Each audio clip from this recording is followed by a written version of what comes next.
May pamangkot ko bala sa inyo.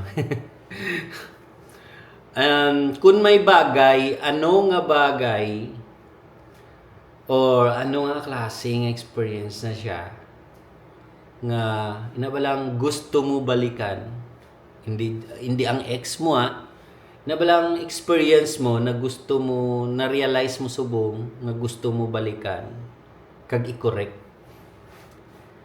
Ano mga ano na siya. Comment ka mo sa dalam. Sa akon, may mga bagay nga gusto ko balikan, nga gusto ko i-correct. Mga experience ko bala. Mga experience ko. Sa totoo lang, ako mahuyaon gid ko nga tao sa una. Pero sa camera hindi ko mahuyaon.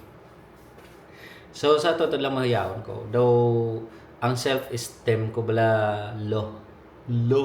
Ano batas low? Very low. Yeah? Sobrang baba. Self-esteem.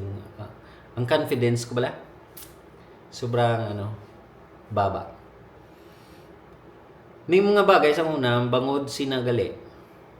Sa subong na realize ko nanugunan ko.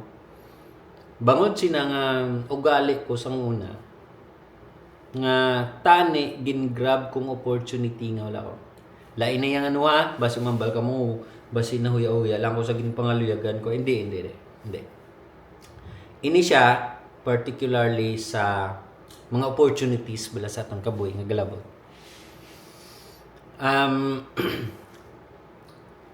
Nadumduman ko sang una gingaan ko sang sang opportunity bala digin challenge ko kon ko galingon.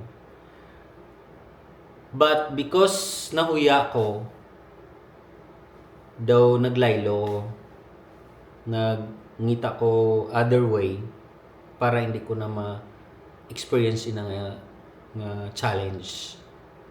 So bangod sina sa subong na realize ko nga tanigin grab ko to grab ko. Yan ako na lang sa inyo para wala na nasang question sa inyo nga mind. Sang gatrabaho ko sa una sa Jollibee. I've been working Jollibee for almost 8 years. May opportunity bala tani nga managerial yata yung after na nag-regular ako. Managerial.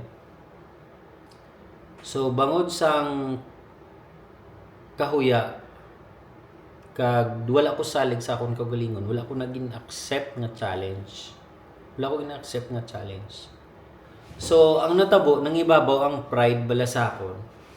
Bangod sang pride, wala ko na siya in-accept nga challenge.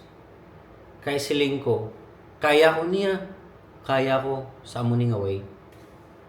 Pero pasalamat mo lang ko sa bala sa Ginoo kay bisan siguro nakita ko nga sala siya nga choices sa akon nga kabuhi. Pero may way gali ang Ginoo nga ginpaano niya ko sang mayo gid ang way. Wala man ko nag-regret gid kay at least maayo ang sang Ginoo sa akon. May way siya nga na angkon ko nga sakto. Pero sa ato nga challenge kung gin-accept ko to siya, maybe siguro maging successful gid man ko sa tunga time. Pero siguro may mga dala nun. Siguro layo ko sa Ginoo that time, hindi ko ma-discover ang Ginoo. Pagod sa tunga time medyo ka worldly gid siya.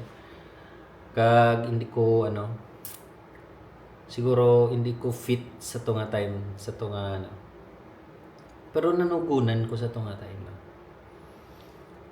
But no regret sa subong. Bangod sa sinanga medyo ginanulsulan ko man nga mo to ginpili ko. Pero pasalamat ko sa Ginoo nga ginbatak ako, ginbangon ako. Gin-restore ako. Kag ginbuligan gid ko sang Ginoo. Kag nakatindog ko sang kaugalingon ko yang bangod sa bulig sa Ginoo. May mga discouragement sa ako nga boy. Sometimes kambal ko maguntat na kuya na bilang mag-give up ka na bala. That's the time na nga hasta nga daw tamad ka na mabuhi muna bala. Pero may way pagpalagyan ng Ginoo nga ano sa imo. Ngay na nga mga experience sa imo kabuhi. Dala nun galina para mapalapit ka sa iya. Di ba? So gusto ko to siya balikan nga challenge. Pero may pero gyapon. At least bisan sa laang ginpili ko, salamat ko gyapon sa Ginoo. Pero sa Ginoo